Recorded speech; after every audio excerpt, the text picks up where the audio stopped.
ಇವತ್ತು chicken fry ಮಾಡ್ತಾಯಿದ್ದೀನಿ. Giriraja chicken ತೊಳೆದ್ಬಿಟ್ಟು ಬೇಯಿಸಿಟ್ಕೊಂಡಿದ್ದೀನಿ.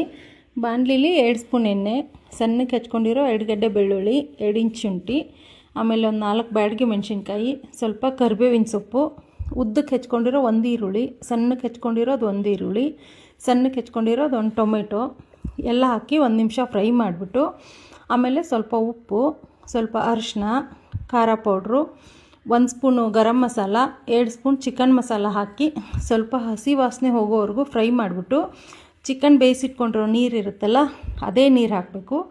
ಆಮೇಲೆ ಸ್ವಲ್ಪ ಗೋಡಂಬಿ ಹಾಕಿ 2 ನಿಮಿಷ ಮುಚ್ಚಬೇಕು. ಮುಚ್ಚಳ ತೆಗೆದ್ಬಿಟ್ಟು ಸ್ವಲ್ಪ ಪೆಪ್ಪರ್ ಪೌಡ್ರ್ ಹಾಕಿ ಬೇಯಿಸಿಟ್ಕೊಂಡಿರೋ ಚಿಕನ್ ಹಾಕಬೇಕು. ನಾನು ಚಿಕನ್ ಬೇಯಿಸೋವಾಗಲೇ ಉಪ್ಪು ಸ್ವಲ್ಪ ಅರಿಶಿನ ಹಾಕ್ಕೊಂಡಿದ್ದೀನಿ. ಟೇಸ್ಟ್ ನೋಡಿಬಿಟ್ಟು ಉಪ್ಪು ಹಾಕ್ಕೋಬೇಕು. ನೀರೆಲ್ಲ ಹೋಗೋವರೆಗೂ ಚೆನ್ನಾಗಿ ಫ್ರೈ ಮಾಡಬೇಕು. ಎಲ್ಲ ಫ್ರೈ ಆದಮೇಲೆ ಕೊತ್ತಂಬರಿ ಸೊಪ್ಪು ಹಾಕಿ ತಿರುಗಿಸಿ 1 ನಿಮಿಷ ಮುಚ್ಚಿಬಿಟ್ರೆ ಬಿಸಿ ಬಿಸಿಯಾಗಿ ಮೆತ್ತಗಾಗಿರೋ ಚಿಕನ್ ಫ್ರೈ ರೆಡಿ. ಒಂದು ಸಲ ಮಾಡ್ಕೊಳ್ಳಿ, ಟೇಸ್ಟ್ ಸೂಪರಾಗಿರುತ್ತೆ.